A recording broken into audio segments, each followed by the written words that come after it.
மாற்றுத்திறனாளி மாணவி எவ்வளவு வெயிட் தூக்கி அசத்தி இருக்காங்க.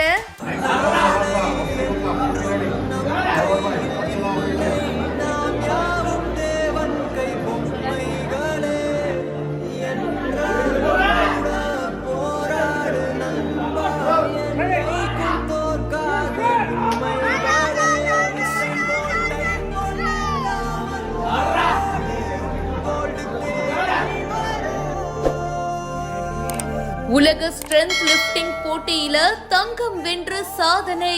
இப்போ இவங்க பண்ண வெயிட் எப்படின்னா, இவங்க ஸ்ட்ரென்த் லிஃப்டிங்கில் வந்து ஆக்ட் லிஃப்ட் வந்து ஃபஸ்ட்டு போட்டதே ரெக்கார்ட். ஸ்டார்டிங்கில் வந்து 100 கிலோ தான் இருந்தது. ஸ்டார்டிங் எடுத்த உடனே 120 கிலோ போட்டாங்க. First record. ரெண்டாவது 125 கொடுத்தோம், அதுவும் ரெக்கார்டு.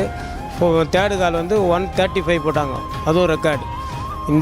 இந்த இதுலேயும் ஒன்று உங்களால் பண்ண முடியும் போது நம்ம தமிழ்நாட்டு சார்பாக நிறையா இருக்காங்க. அதனால் எல்லாமே கொஞ்சம் சப்போர்ட் பண்ணால் எல்லாருமே வர முடியுன்றதுக்கு தான் நாங்கள் இந்த பேட்டியை கொடுக்குறோம். உலக ஸ்ட்ரென்த் லிஃப்டிங் போட்டியில தமிழ்நாட்டை சேர்ந்த வீரர்கள் 17 பதக்கங்களை வின் பண்ணி சாதனை பண்ணியிருக்காங்க. சர்வதேச அளவுல வருஷத்துக்கு ஒரு தடவை உலக ஸ்ட்ரென்த் லிஃப்டிங் போட்டி நடக்கும். இந்த வருஷத்துக்கான சர்வதேச போட்டி பாத்தீங்கன்னா தாய்லாந்துல இருக்கிற பட்டாயா நகர்ல நடந்திருக்கு. இந்தியாவின் சார்பா தமிழ்நாட்டுல இருந்து வீரர்கள் மற்றும் வீராங்கனைகள் கலந்துக்கிட்டாங்க. மொத்தமா 17 பதக்கங்களை வின் பண்ணி சாதனை பண்ணியிருக்காங்க.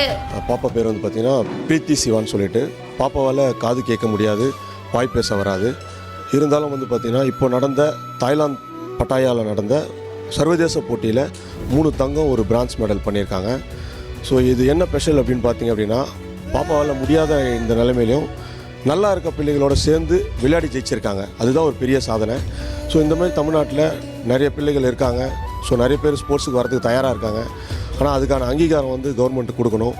கொடுத்தாக்கா இந்த மாதிரி நிறைய பேர் வெளில வரதுக்கான வாய்ப்பு இருக்கு. இதுல தூத்துக்குடியை சேர்ந்த பிரீத்தி அப்படின்றவங்க பாத்தீங்கன்னா மாற்றுத்திறனாளி. இவங்களுக்கு வாய் பேச முடியாது, காதும் கேட்காது. இவங்க ஜூனியர் பிரிவுல தங்கமும் சீனியர் பிரிவுல வெண்கலமும் வின் பண்ணியிருக்காங்க. இதுல இன்னொரு இன்ட்ரெஸ்டிங்கான விஷயம் என்னன்னா, அவங்க மாற்றுத்திறனாளி பிரிவுல கலந்துக்கல, பொது பிரிவுல கலந்துக்கிட்டு வின் பண்ணியிருக்காங்க. ஒவ்வொரு தடவையும் இந்த மாதிரி சர்வதேச போட்டிக்கு வரும்போது 1 லட்சத்துல இருந்து 2 லட்சம் வரைக்கும் செலவாகும். மத்த பிளேயர்ஸ் கூட அவங்களா வந்துடுவாங்க. ஆனா பிரீத்தியோட யாராச்சும் ஒருத்தவங்க கூட வரணும். அதனால கூடுதல் பணம் செலவாகும். நாங்க செலவு பண்ண பணத்தை ஊக்கத்தொகையா கொடுத்தா எங்களுக்கு ரொம்பவே ஹெல்ப்ஃபுல்லா இருக்கும் அப்படின்னு சொல்றாங்க. ஸ்ட்ரென்த் லிஃப்டிங் போட்டிக்கு அரசு அங்கீகாரம் கொடுத்து அவங்களும் ஹெல்ப் பண்ணாங்கன்னா ரொம்பவே நல்லா இருக்கும் அப்படின்னு இந்த போட்டியாளர்கள் கருதுறாங்க. இந்த வீடியோ பத்தின உங்களுடைய கருத்துக்களை கமெண்ட் செக்ஷன்ல சொல்லுங்க. இப்பவே பிஹைண்ட் ரூட்ஸ்க்கு ஃபாலோ பண்ணுங்க. ஸோ கண்டிப்பாக கவர்மெண்ட் மற்ற மாநிலம் மாதிரி நம்ம மாநிலத்திலையும் ஊக்கத்தொகை, வேலை வாய்ப்பு கொடுத்தாக்கா பாப்பா மாதிரி இன்னும் நிறைய பிள்ளைகள் வெளியில் வருவாங்க. ஸோ நம்ம இதில் வந்து பார்த்தீங்கன்னா ஹையஸ்ட் டோட்டல் பண்ண மாஸ்டர் கேட்டகரியில் இருக்காங்க. ஸோ இப்போ வந்து நான் எங்களுக்காக கேட்கல, எங்களுக்கு பின்னாடி வரப்போகிற பிள்ளைகளுக்கு ஒரு ஊக்கத்தொகை, ஒரு வேலை வாய்ப்பு கிடைக்கணும் தான் நாங்கள் இவ்வளோ தூரம் வந்து பேசுகிறோமே.